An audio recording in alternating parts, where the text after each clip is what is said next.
Welcome to the virtual college exploration for all Pennsylvania students, sponsored by the Pennsylvania Association for College Admission Counseling and StriveScan. PACAC is a nonprofit association comprised of more than 1,200 school counselors, college admission counselors, independent education consultants, and other professionals responsible for guiding students through the important transition from high school to post-secondary options. Thank you for joining us today. A few housekeeping announcements before we get started. You can use the Q&A button on your screen to type your questions to our presenters at any time. Your camera and microphones are off, so the panels cannot see or hear you. This is just one of many sessions happening, so be sure to check out the full schedule at pacac.org. And this presentation is being recorded and will be available within about a week at the same website, pacac.org. Now I'd like to turn it over to our presenters.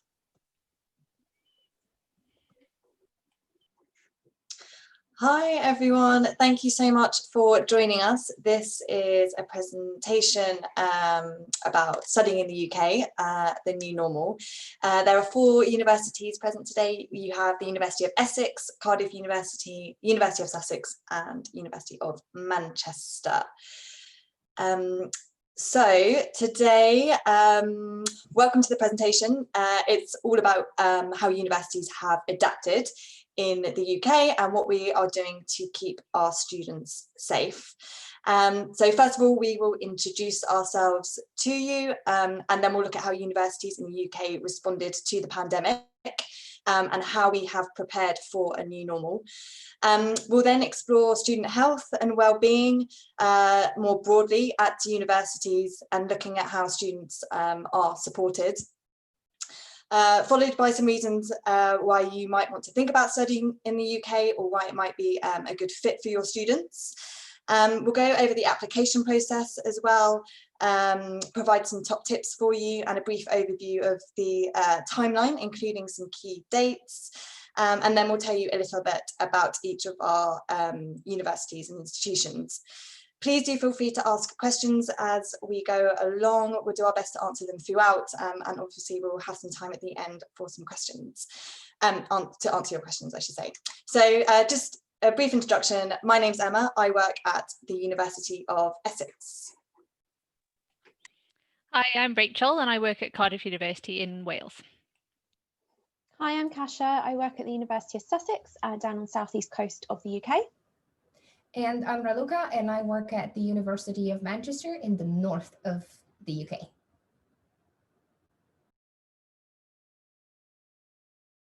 And I think it's over to me to speak first. So I will be covering a little bit of information about how universities in the UK responded to COVID, and then go into a little bit more detail in terms of what each universities have done to help in the fight against COVID. So as soon as the global pandemic started, it was a top priority for all universities to ensure the safety and health and well-being of our students and our entire university's community. The UK government's official bodies for each region, such as the Office for Students for England, have had a mandate to protect all international students, and each UK university at the moment has a student protection plan in place in order to ensure the health and safety of our students on campus.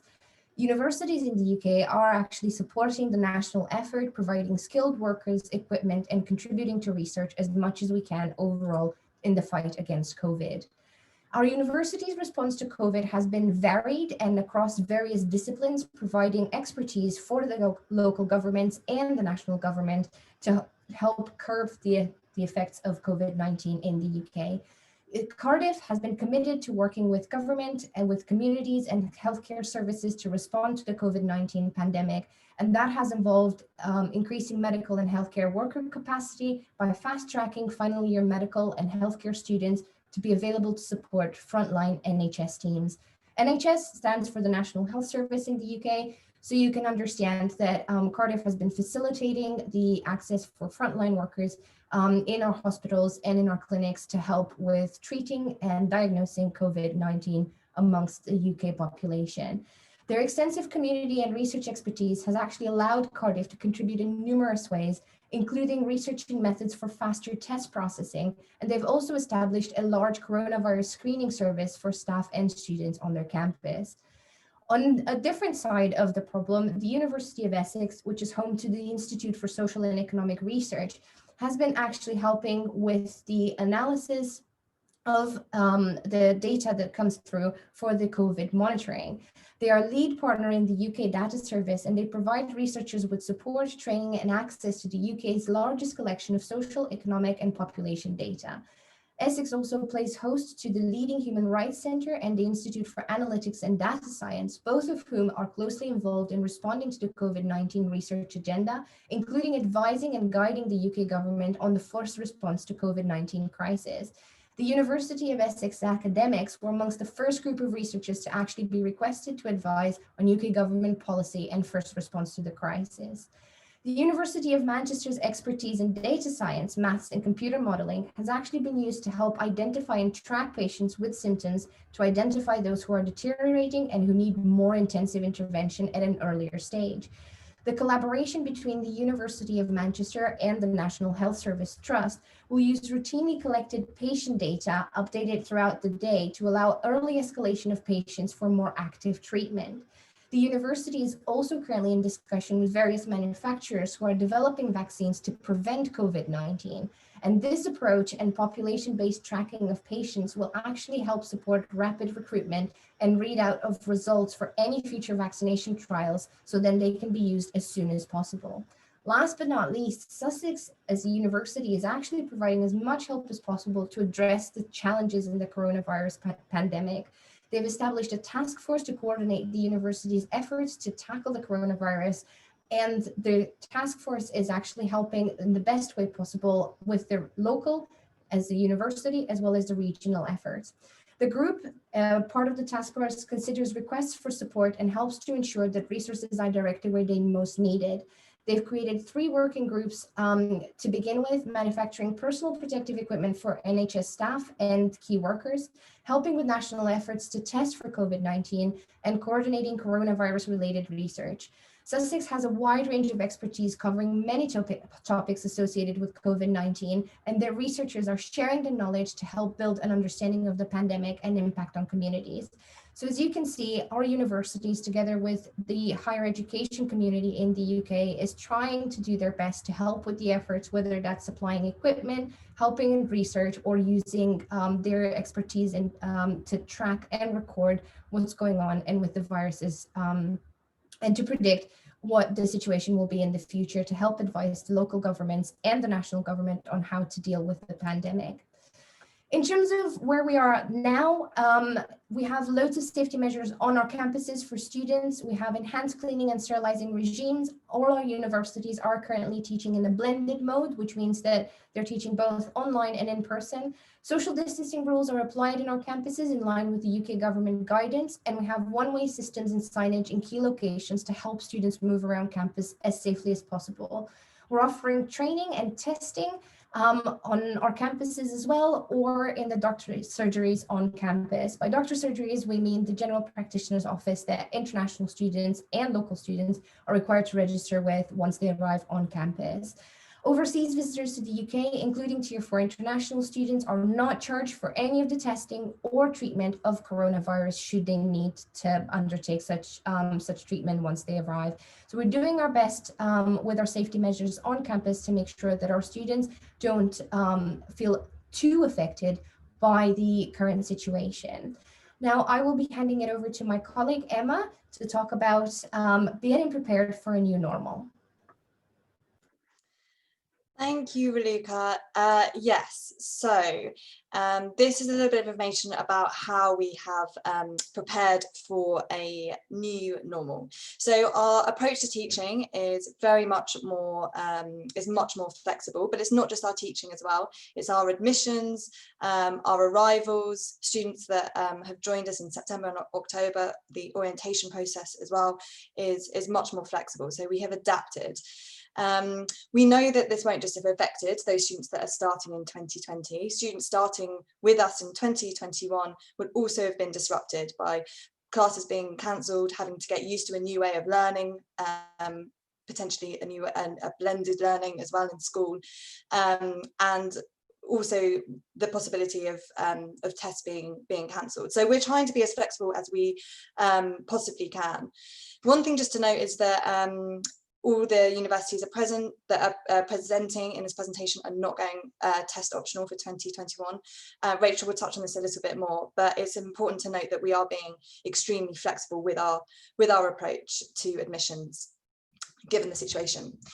So most universities have adopted blended learning, which means that students will be taught in a way that blends face-to-face and online delivery. And this offers an enormous amount of flexibility. And it also enables students to take control and make choices that are right for them. So if students aren't comfortable necessarily with being on campus, then they can choose to study remotely and work around a timetable that's best for them.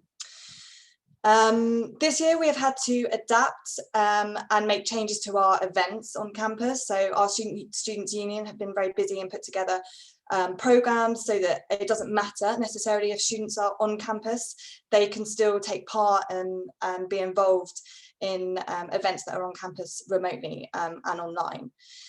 So there's no getting away from the fact that the student experience will be different, but it doesn't mean that it can't be fun.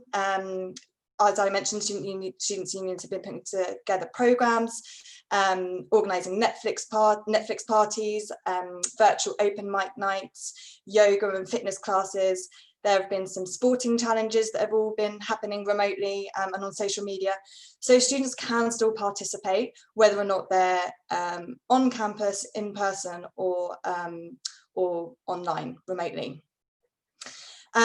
So there will be social distancing measures around campus, as Raluca's just mentioned, which will include study spaces, restaurants, cafes, bars, cinemas, and outside gatherings as well. And of course, this is all to limit the transmission of COVID-19. And of course, that's the priority of universities. Also, as Raluca mentioned, testing is happening on many universities, on campus at many universities. So preventing the spread of COVID-19 is of course the priority, with the universities having plans in place to prevent and manage any transmission.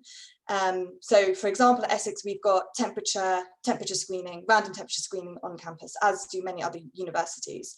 And universities will respond to any cases of COVID-19 in line with Public Health England, with the aim of keeping students and staff safe from further infection. So a little bit about what student support is available once students are at university.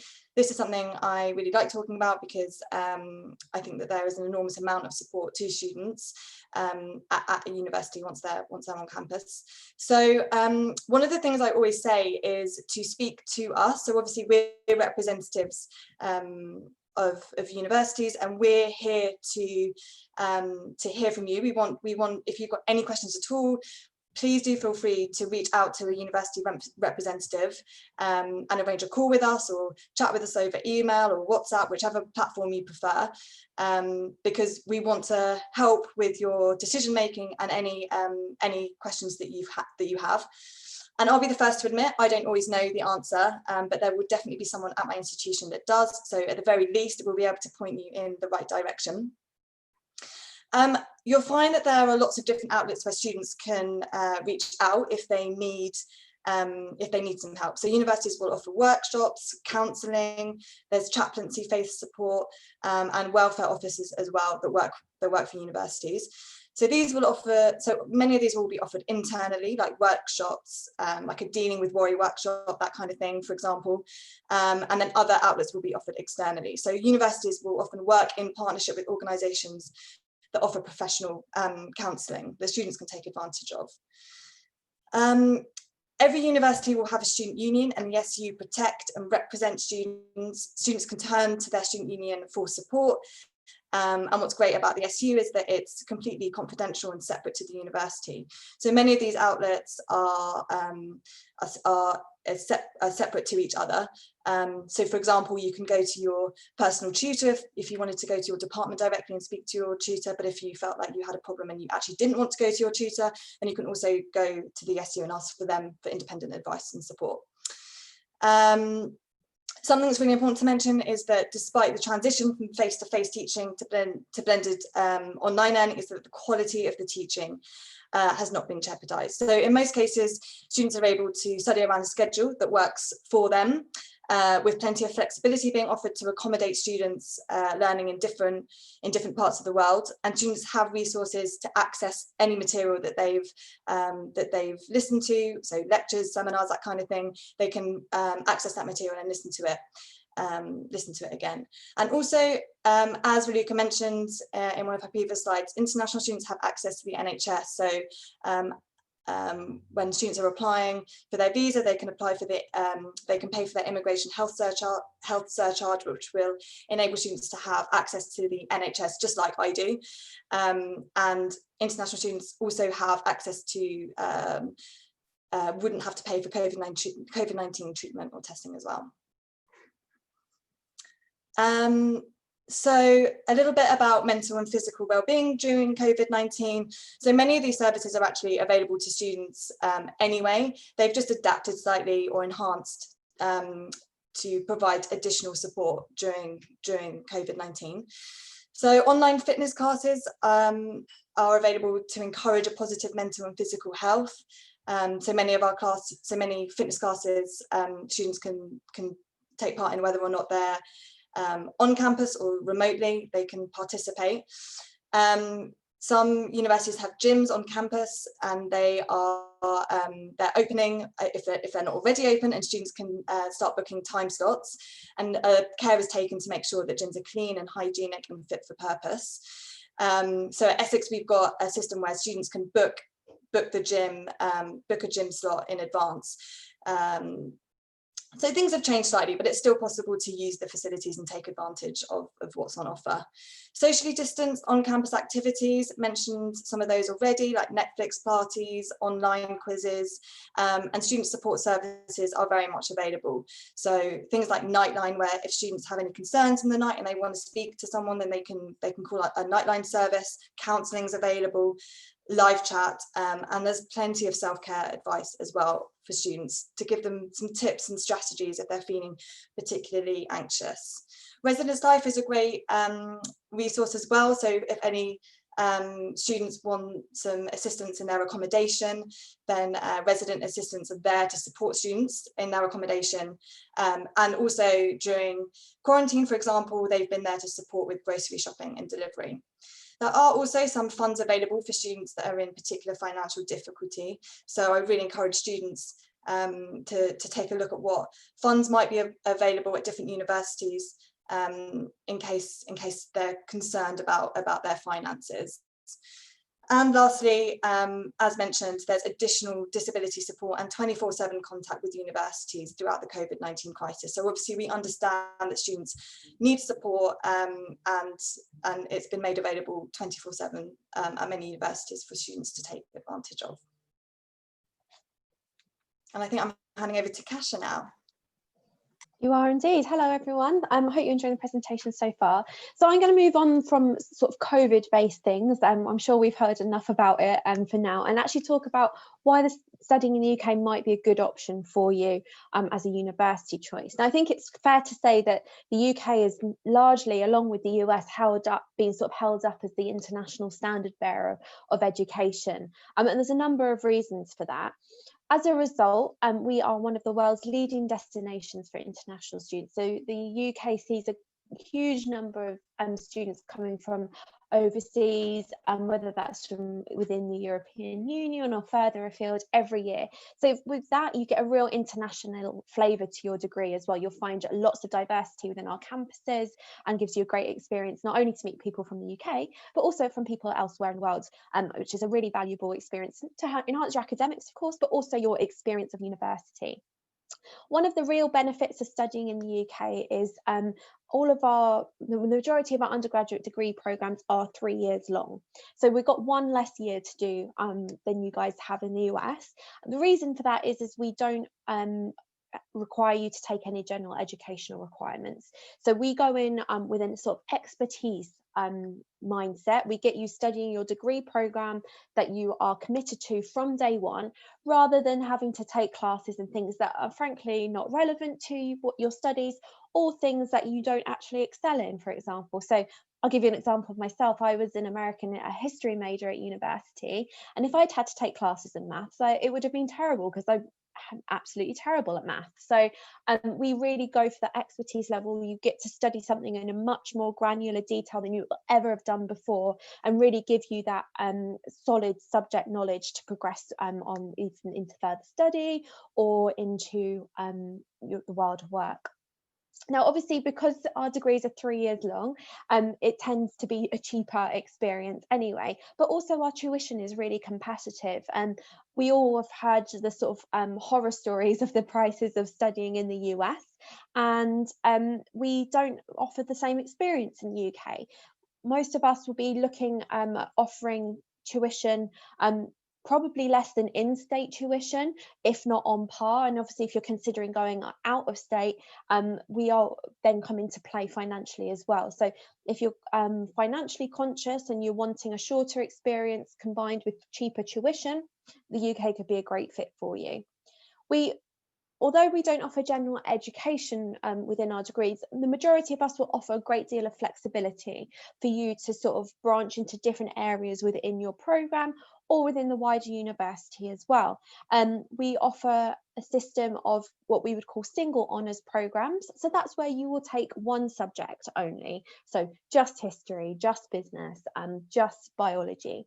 Or there are a lot of what we would call joint honours options available in the UK as well. So you might do history and politics together, where you'd spend 50% of your time studying one subject and 50% of your time studying another. You might have a more major minor kind of setup. So you might be doing business with marketing, whereas 75% of your time would be business focused, with it 25% focused on the marketing area.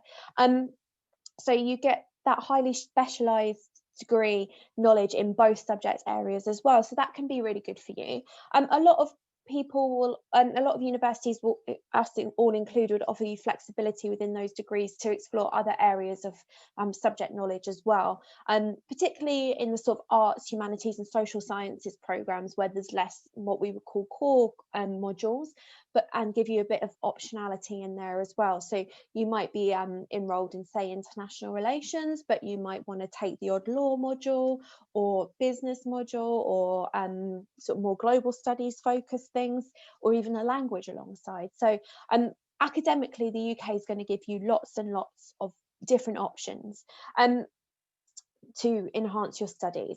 We I've now got a new graduate immigration route coming in. So for those students studying for you guys from 2021, you'll be able to stay in the UK a lot longer than is currently the case. I believe it's 2 years that you'll be able to stay in the UK after you graduate, to find a job and get involved in life in the UK, if you find that you like it so much that you want to stay. So that's also really great, that you can perhaps get that international working experience as well as the studying too.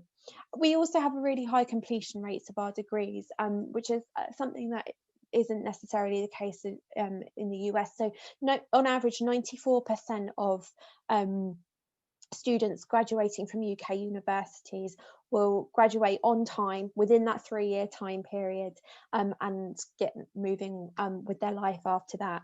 There's some really interesting stats also about what international students view about a UK degree. There was some research done recently on it, and it was 90% of those students surveyed were satisfied with their UK experience and felt that they were getting the academic support and enrichment that they were after. And 82% of them also said it was worth the investment, which I think is really important, because you're investing yourself when you're going to university, and you want to make sure you're getting the most out of it. So life in the UK as a student is also really exciting. I think we have a lot of opportunity for you to try a lot of different things in a completely different culture than you might be used to as well. Obviously, England's been around a while, or the UK's been around a while as well. So history and culture is very much part of our lives. Wherever you go in the UK, you'll find buildings that date back beyond the US's foundation for sure. And you can really steep yourself in that, whether it's sort of our regal system or Shakespeare or something slightly more up to date. You really get that experience about being a student here. Also, UK is really multicultural in its makeup. No matter where you go in the UK, you'll find sort of groups of different nationalities or cultures and identities that are really exciting and really enhance our cities. The 4 places that are representing you today all really embody that and celebrate that as well. That's really important, that we are you know, really embracing of those different cultures, because it makes our lives so much more interesting and more enriched as well. You will have the opportunity to join a lot of societies.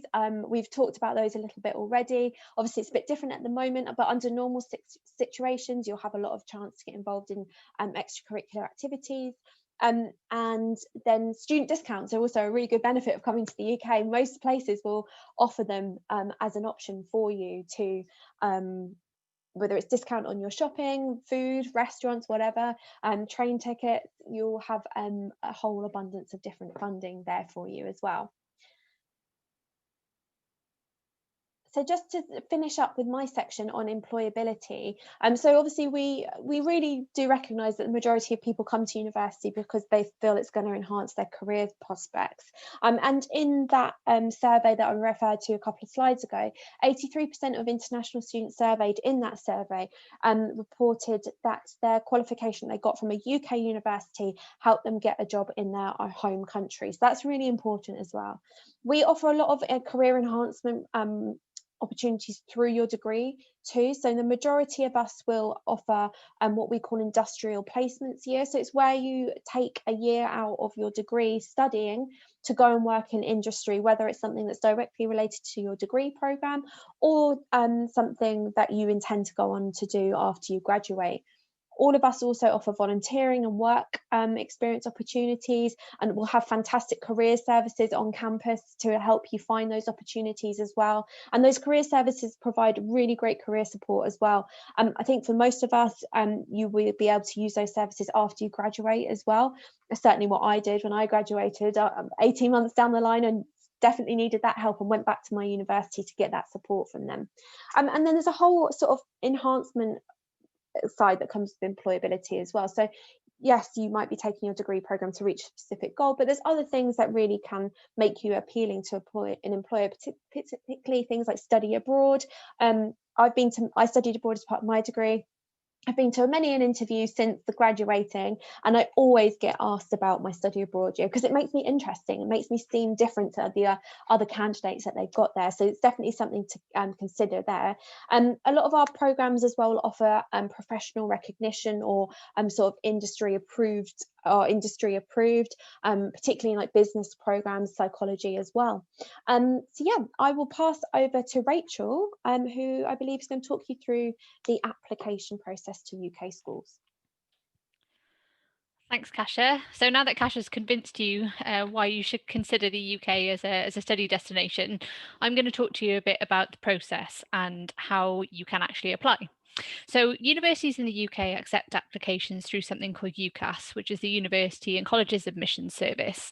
So this is a little bit like the UK's version of the Common App, and it allows you to apply for up to 5 universities or 5 different programmes with just one application. And it's a really straightforward application. It's also not very expensive. So it's between, I think, maybe sort of $30 or $40 at the moment for the full 5 universities. So even if you're kind of weighing up the UK alongside US options, it's still worth submitting an application just to keep your options open. One of the key things that I wanted to emphasize today as well, that particularly in light of the situation with COVID-19 and the move towards universities becoming test optional, is that UK universities don't require you to have met our requirements at the time of your application. So when you make your UCAS application, you don't need to have met our test requirements. Most of us will probably be looking for things like SAT subject tests or AP tests alongside your high school diploma.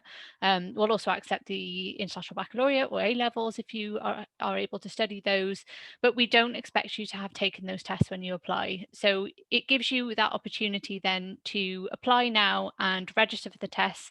And obviously, if coming towards the end of the year, you have problems taking the tests, all of us will be looking to offer flexibility, because we recognise that this is a really uncertain time, and particularly last year for students who were impacted by cancelled tests, all of our universities would have looked at your applications in a way where we were trying to offer as much flexibility as possible. So it's important for you to remember that you don't need to worry about that when you apply. Some of our universities will also accept applications through Common App. Not all UK universities will, but some do, and some will actually accept direct applications as well. Our university websites tend to be pretty straightforward and pretty explicit, so hopefully you'll be able to find that information easily. But if you are thinking of studying in the UK, my recommendation is to familiarise yourself with the UCAS website. So we've put a link at the bottom of the screen here, and it's a really good, very kind of comprehensive resource about all the different courses that are available in the UK, and it talks through the application process and gives you a lot of really useful information there as well. So I've put some key dates up in the top right hand corner here. So we are already accepting applications for next September. So if you wanted to apply, you can absolutely do so now. The deadline for medicine, dentistry and veterinary sciences, and also to apply for Oxford and Cambridge, has passed. So that was the 15th of October, but all other courses will be accepting applications. So the deadline for equal consideration is the 15th of January, but most universities in the UK will continue to accept applications from international students all the way up until June. So you really do have plenty of time. I normally recommend that students do try to apply by that 15th of January deadline, just because then it's done. You can forget about it and you've got plenty of time to complete the process. But if you are still trying to weigh up your options at that point, it's absolutely fine to apply later. So to talk you through the application process in a little bit more detail then, as I said, it's a really straightforward process, but the key kind of information that you need to remember is that it will ask you for personal details, so things like your name and your address, and then your choices. So this is a really key one. As Kasia mentioned, our courses are a lot more specialised maybe than you would expect, particularly from a US institution. So when you're choosing your university and programme choices, they do need to be relatively similar. So the main reason for this is your personal statement, and I'll come on to that in a second. But you'll have up to 5 choices. A lot of students will choose to apply for 5 different universities, but it's okay to apply for similar courses at the same university if you really want to. It's a good idea to apply for some that are maybe a little bit aspirational, some that are maybe a little bit more kind of realistic in terms of what you expect to achieve, or maybe even a little bit below, just to give yourself that kind of backup option as well. And the application will ask you for your education history. So in this section, you'll need to talk about what you're studying currently, and you'll talk about any tests that you've previously taken, as well as any pending tests. So for example, if you've taken a couple of AP tests already, you can list those, but it's also a good idea to mention any upcoming tests, so SAT subject tests, SATs, ACT, etc., in that section, so that admissions teams can look at you and your kind of application as a whole and know what you're expecting to take. You can also talk about your employment history, only if it's applicable. Don't worry if you haven't had a job yet, that's absolutely fine. And then you will need to provide an academic reference. So this is usually a teacher or a guidance counsellor. So coming on to the personal statement then, this is quite different to a college essay. It isn't very long, you have about 500 words, but you will need to talk mainly about the programme. So this is why it's really important that your choices of course, as we call it, or programme at the universities are similar, because you'll need to talk about your reasons for applying for that programme, your academic interest in that subject area, any work or internship experiences that you've had, particularly if they're related to that field, your aspirations, so maybe what you're hoping to do with that course after you graduate, And also you can talk about your hobbies and responsibilities, but really you should be trying to link that back to the programme as well, and why those hobbies and responsibilities would benefit you as a student and make you a good student on that programme. So really the main thing that you can take away from this is that your personal statement needs to be about your programme and show enthusiasm for that course. So that's a bit of a whistle-stop tour of the UCAS application. As I said, I really recommend looking at the UCAS website. All of our university websites will have some information about the application process as well, and you can always reach out to us with any questions that you have. But I'm going to hand over now to Emma, and we're going to talk to you a bit about each of our universities. Thank you very much, Rachel. Yeah, so we'll start off with Essex, University of Essex. So we have 3 campuses, and they are all within 1 hour of central London. Our main campus is our Colchester campus, which is just north of London and sits on like the east coast of the UK. For me, it's a perfect distance to London. Like I say, it's just under an hour or so it's close enough if you want to get into the City of London, but it's far enough away, so you're not paying London prices, and it's nowhere near as busy and bustly as London can be at times. We have over 15,000 students across all our 3 campuses, and from 140 countries approximately. So it's almost 40% of our student population is international.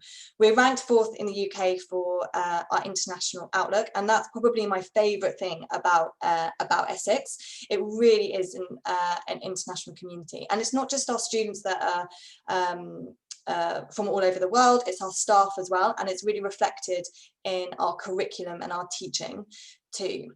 In 2018, we were awarded University of the Year, and that's still something that we talk about because we were so proud. We really felt that it was something we were recognised for putting students and staff first and just at the centre of everything we do. So yeah, it's something we still talk about, even though it's 2020. We are rated gold in the Teaching Excellence Framework, so that's the highest accolade, so that's a testament to the quality of the teaching and what's being taught on campuses. And our business school is in the top 2% worldwide, and that's awarded by Amber. So a little bit about, I'll talk mostly about our Colchester campus because it's where the majority of our courses are taught. It sits on 200 acres of beautiful award-winning parkland. We guarantee accommodation for on-campus accommodation for our first year students, and we kind of describe it as like a mini city where there's everything that you could need on campus. So you get to live on campus, you'll be able to roll out of bed into your lecture theatres. There's a theatre, a cinema on campus, loads of places to eat and socialise, so it definitely has a mini city vibe. Buses run through the campus, and Colchester town itself is about a 10-minute bus ride also, and it is the UK's oldest recorded town. So going back to what Kasia said about there being history and culture in many of our cities and towns in the UK, Colchester certainly has it in abundance, with the beautiful castle that is pictured in that top right hand corner, and some old Roman walls around the town, so some really beautiful architecture. We also have some really great sports facilities on campus as well. I'm wary that when I talk about sports facilities compared to US campus, it is very different, but that said, we do have some amazing basketball facilities and volleyball facilities too. I'd really recommend, if any students are interested in Essex, to speak to our students and staff. There's a link at the bottom there, and if there's a particular subject that you're interested in, then I really encourage you to talk directly to students that are studying that particular subject. I will hand over now to the next person, Rachel. Thanks, Rachel. Thank you. Right, so I'm going to talk to you a bit about Cardiff University. So for those of you who don't know where Cardiff is, we are in Wales. It is the capital of Wales. It is right at the bottom of the country, and we as a university are based right in the centre of the city. So it's kind of a cross between a city and a campus university, in the sense that you are right in the centre of everything, but all of the university buildings are really close together. So we are a traditional UK university established in 1883. So as you can see, this is one of our older buildings. And we have a huge range of programmes available. We're quite a large university. We have about 33,000 students at the moment, and about 8,500, just over 8,500 are international students from about 130 different countries. So it's a really diverse university as well. As we are a capital city, we have 3 universities in the area, and when all the students are in the city at the same time, it makes up about 20% of the population. So as a result of that, Cardiff is one of the most affordable student cities in the UK, and it is a really good place to be if you're on a budget, because you get all the facilities of a modern European capital city, but not the cost and not the size as well. The population of Cardiff is about 350,000. So it's a really safe, really welcoming environment for students. We're also a member of the Russell Group. So this is the UK's group of 24 research leading institutions. So this is a marker of quality, something to look out for. And we're actually 5th in the UK for research excellence as well.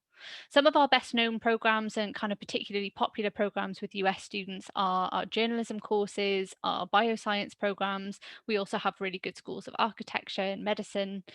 And we have guaranteed accommodation for international students for every year of your degree. So that's something that is quite unusual in the UK as well, that you can live in university accommodation for every year if you want to. Something that I'm not sure if we've touched on in this presentation already is that accommodation in the UK is always single occupancy. It's very rare to have a roommate. So that's something that I think tends to be quite appealing for US students as well. And at Cardiff, we have really good graduate employment rates as well. So about 96% of our students are in employment or further study soon after graduating from studying with us. And then in terms of Wales as well, because I don't think people tend to be as familiar with Wales as they are with other parts of the UK. We're quite a small country, so much smaller than England. We have a population of about 3 million people, but we have our own language, which about 20% of the population speaks. And it's something we're really proud of. It's one of the oldest living languages in Europe. And we also have a huge number of castles. That's something else that we're really well known for in Cardiff. We have more castles per square mile than anywhere else in Europe. So if you like history, it's definitely somewhere to consider studying as well. And we have a huge amount of green space. And because most of the country is coastal, it's a great place to go if you like the beach as well. So I'm going to hand over now, I think, to Kasia. Hello, me again. So I'm from the University of Sussex, down on the very southeast of the UK.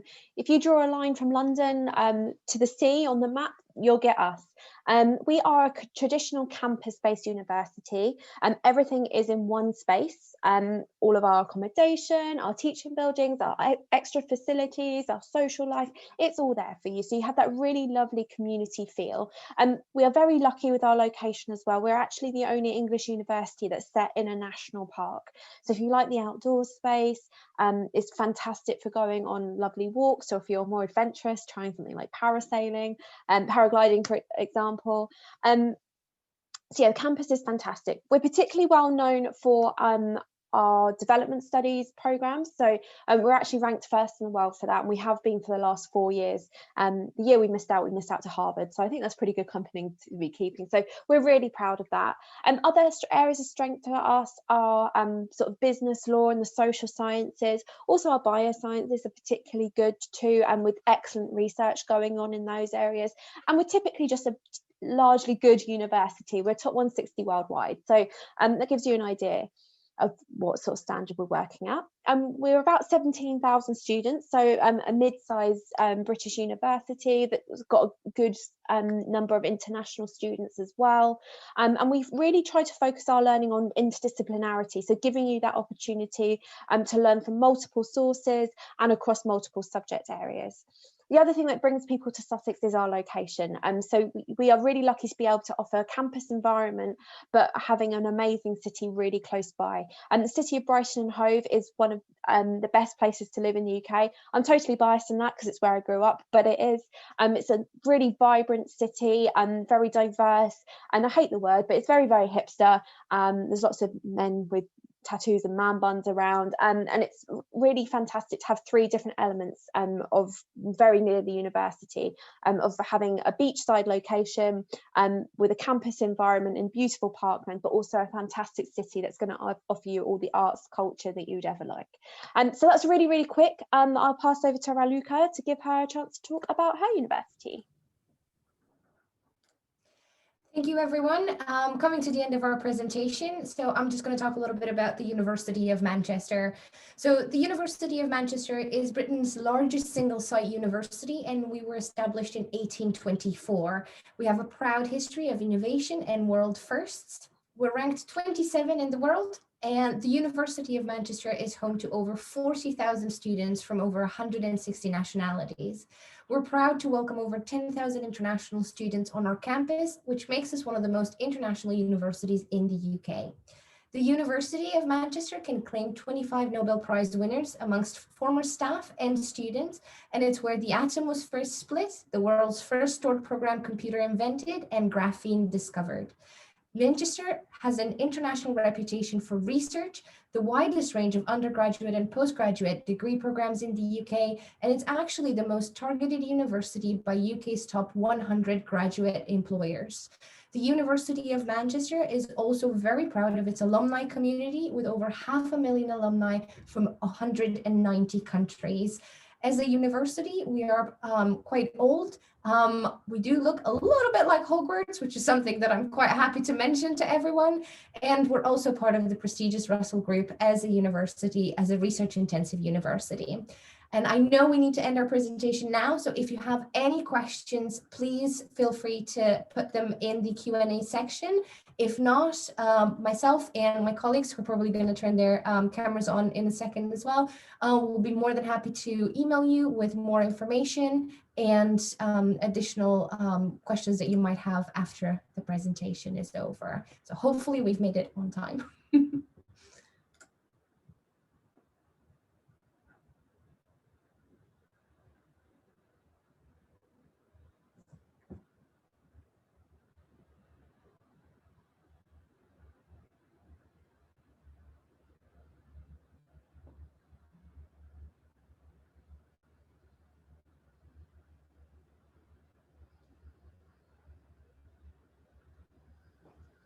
Did get a question come through. What is your opinion on Manchester's forensic/criminology program?